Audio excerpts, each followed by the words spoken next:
Ćao ljudofi, ja sam Alex i u ovom videu možete vidjeti neke trikove vezane za vaše ljubimce. Nadam se da će vam se svidjeti jer ovo je prvi put da radim ovakav tip videa. Poznato je da su psi alavi, vole da jedu prebrzo, a poslije ih naravno može boleti stomak. Kako da to sprečite? Najbolje je da kupite neko od ovakvih činija.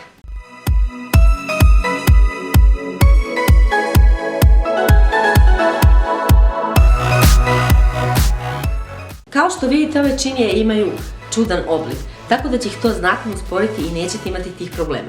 A ukoliko ne možete naći takvu činiju, u nekom od narednih videa ću napraviti slično. Svi mi koji imamo kućne ljubimce imamo taj problem sa dlakom. Dlake na odeći, dlake na nameštaju, dlake po tepihu, svuda dlake. Evo jednostavnog načina kako možete najlakše skinuti dlake. Kao što vidite, sve što je potrebno jeste da uzmete hirurške rukavice. I sve što je potrebno jeste da sklanjate sa garderobe, idete ka jednom pravcu, isterate ih na kraju ili ih sakupite na jedno mjesto, onako kao kupku, i sklonite odatle.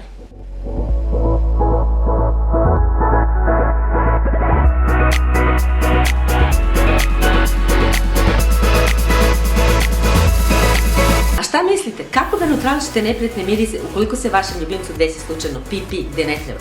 Potrebno je samo malo vode, malo soda bikarbone i malo sirćeta. To napravite sve otprilike i zatim sa tim prelibate taj deo gdje je bilo pipi. Neprijatni mirisi će nestati. Mačke su veoma znatiželjne životinje i rođeni lovci, tako da je potrebno ukoliko ih čuvate u stanu da ih malo animirate nečim, a čime bolje nego na ovaj način. Pogledajte video.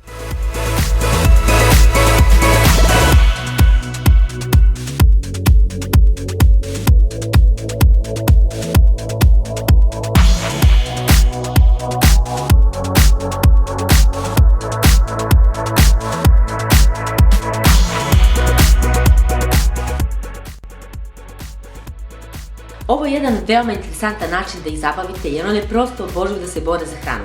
Nemojte misliti da ih mučite, ne, one se zabavljaju.